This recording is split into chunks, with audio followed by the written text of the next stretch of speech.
We'll move next to Egill Nielsson, who's with the Polar Research Institute of China. He has an airplane to catch later on, so we want to make sure he can do that and deliver his presentation.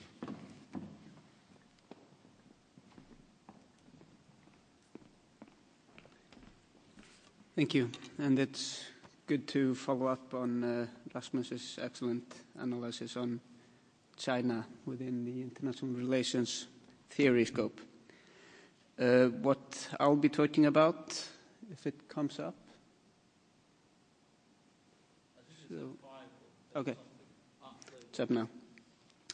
Is China as a near Arctic market and kind of the global demands that are there, and in Asia as a wider market. So I'll begin by going through some Arctic trends, how, well, at least I tend to define these Arctic opportunities for a long-term kind of economic interest of both the Arctic and, for example, Asian markets. That's what the focus is on here. And then I'll go more into why this is of importance to China. And then I want to introduce the research projects that we're doing in China on especially the Arctic shipping routes, which connect these new near markets in a comprehensive way. China wouldn't really be a near market without the Arctic shipping routes towards the Arctic. So to begin with, I tend to use the analysis of Lawrence Smith when it comes to looking at these major trends that are taking place in the Arctic today. And he defines it as 4 things that are really influencing our world and will do so. And he uses the year 2050 as his point of analysis. So what we're looking at, and we've been looking at the past 2 years, is that there is a rising demography in the world. There's will be more and more scarcity of natural resources as people will, well, the world becomes more populated and there's more buying power in different places. Climate change does have a lot of influence on both the inhabitants of the Arctic and in, for example, mid-latitude levels such as China.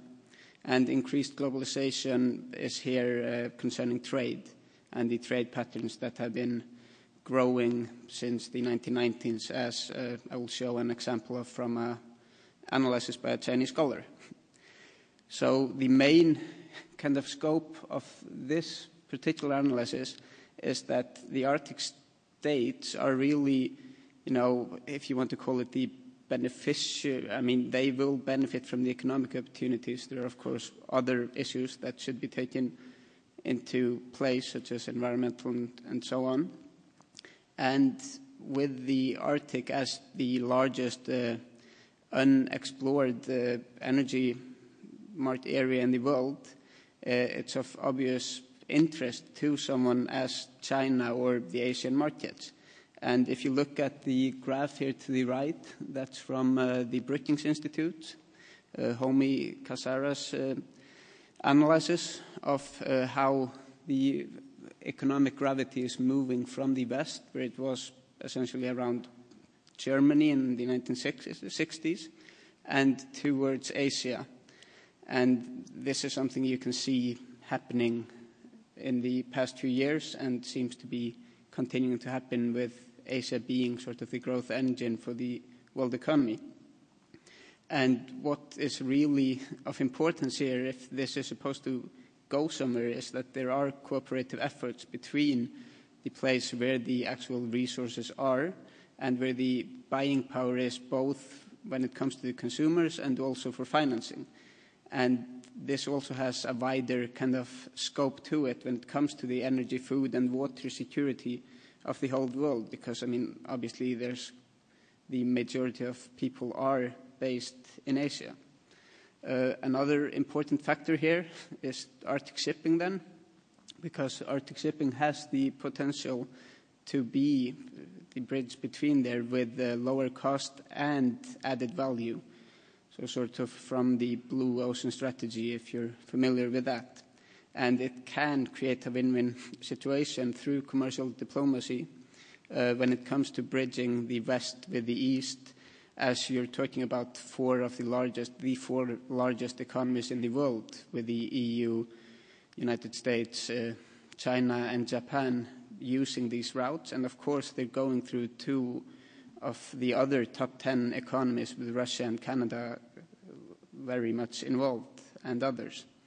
The final kind of, big picture slide I have is from a report done by Lloyd's with Chatham House, carried out by Charles Emerson. And in that report, it's just, estimated that around $100 billion will go into Arctic investments until 2020. And in these regards, oil and gas energy projects are by far the largest. However, it's also interesting to look at other factors such as seafood, since we're talking about kind of global demands and near Arctic markets. When it comes to, for example, the Arctic, fisheries is a very foundational kind of industry, and also has been developed and into other maritime industries such as offshore oil and gas. When it comes to the emerging markets you're connecting these Arctic opportunities with, there's a very interesting analysis again from the Brookings Institute, the same report from Homi Karas, which shows that today around 5% of all middle class consumption is from China and India today, but it's estimated with the growth rates and other factors that it will be around 25% as soon as 2020. And with the increased buying power, you usually get higher protein consumption, for example, and then seafood from the Arctic is perfect in that picture. But it also has to do with, for example, the minerals. So if you look at the graph where you see China as part of the world, that's for consumption, you can see that today most of the cement that is used is actually being used in China. And a large part of the zinc, coal, aluminum is as well. But oil really lags behind there, and that's something that is changing and probably will keep on changing with the increased buying power of the middle class. So these are very important factors to keep in mind when you're thinking about the markets for the Arctic resources, and then of course we're talking about cooperative efforts where you are buying it through trade. And we all know the figures that have been put out for the mineral resources in the Arctic when it comes to oil and gas, but it's also very important to note that most of the interesting new mining projects, they're actually in the Arctic, and it is very much kind of the last frontier in energy terms for some aspects at least.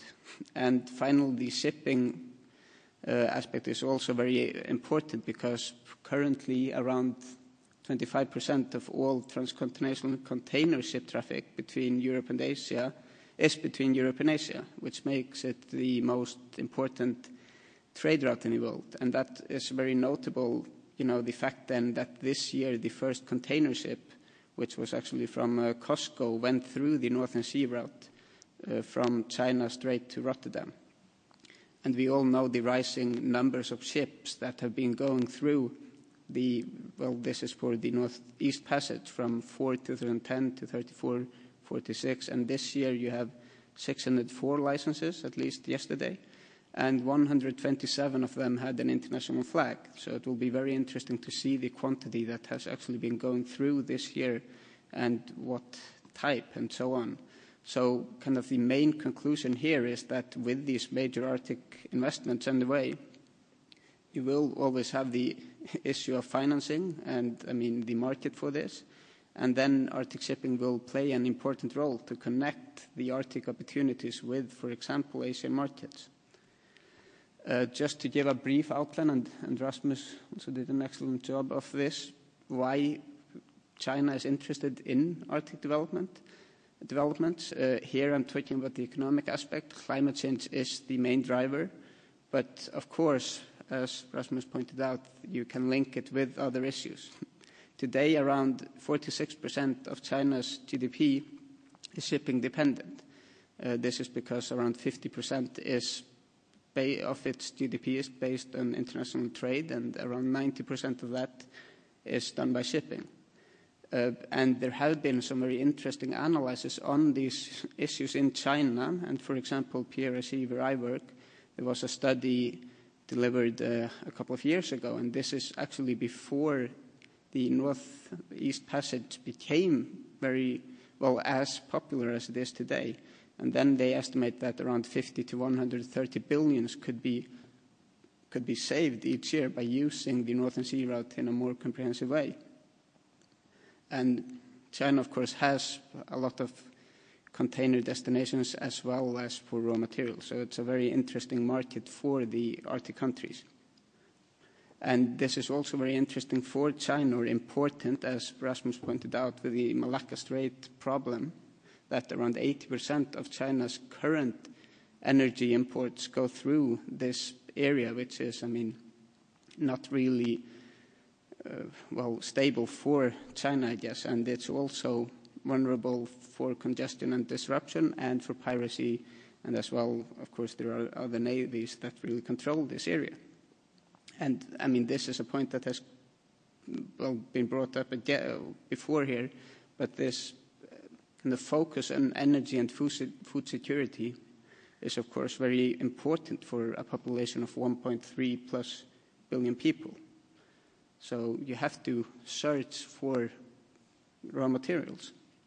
I want to put this into perspective with the research that has been done, for example, by PRIC. And we had a very interesting symposium, the first China-Nordic Arctic Cooperation Symposium in Shanghai a few months ago in June. And one of the issues that was looked at there was Arctic shipping and economic cooperation. And I want to give you some outlines of some of the Chinese research that has been done on this.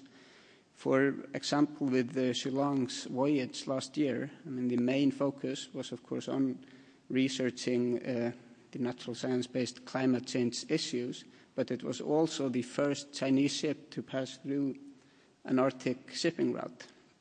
And this was, for example, put into context with COSCO's first voyage. They said that Shillong kind of gave them inspiration of trying this. So, of course, it has an impact if you actually show that you can go there. There have been some estimations, for example, from Shillong's trip, and they're not really estimations since they're built on actual data.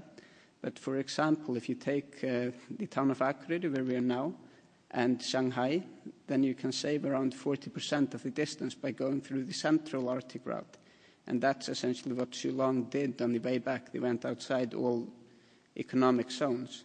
So it's a very important kind of fact to look at, that these are things that are being developed in China as well, and it's been looked at. And this is, of course, something, though, that will only be done in a cooperation kind of aspect, because if you're doing international trade, you need to have the buyer and the seller. And, Arctic shipping is useless if you don't have both. So this is very important that there will be developed more cooperation on such projects. And there have been some estimations on how this can affect China's economy. And this, is a fairly kind of straightforward one and needs to be deepened, of course. But this is something that Dr. Zhang, who again, the director of PRIC, he showed this at the Economist Summit last spring in Oslo. And there we took three possible estimations for the year 2020. So if you would take, for example, 5% of all the international trade that China does, around 80% of international trade is done in the Northern Hemisphere, so it makes sense to go or use Arctic sea routes if they are feasible. And then you can get around, so with 5%, if you take 5% of the economy as it is estimated in 2020 of the international trade then, which is 7.6 trillion, you get around 341 billion if you take 5%. If you take 10, 683, and if you take 20, it's 1.3, almost 1.4 trillion, which is currently what is being shipped or transferred through the Northern Hemisphere today. So these are very significant numbers. This is an opinion from the symposium from Dr. Shufeng He, the Shanghai Ocean University, and he's building his analysis. And I mean, this is, of course, maybe from a risk management perspective, not the best of solutions, but this is based on how international trade has actually been developing since the 1990s. And according to that, he puts forward the idea that in 2030, international trade could actually be 14 times larger than it is today. And that would mean that the Arctic sea routes could bear about what the current global shipping industry is doing today. And I mean, of course, the shipping industry isn't in the best of shape today, but with, for example, increased consumption and production in the Arctic and in Asia, this is something that could at least become more feasible than it seems today.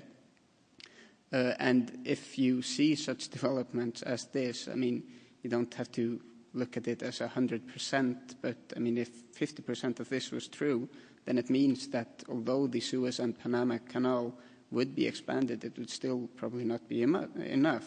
And the Arctic sea routes will kind of become an inevitable kind of alternative for at least some shipping. So to conclude, the way at least I'm interested in looking at these issues is by looking at it long term and kind of locating the opportunities in the north and looking at the markets in the east.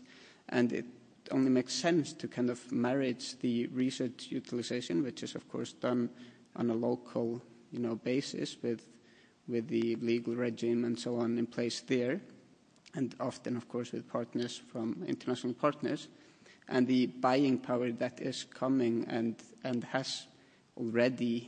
is already present in, for example, Asia, where you have the majority of people and where you have increased buying power of individuals, and of course when it comes to financing.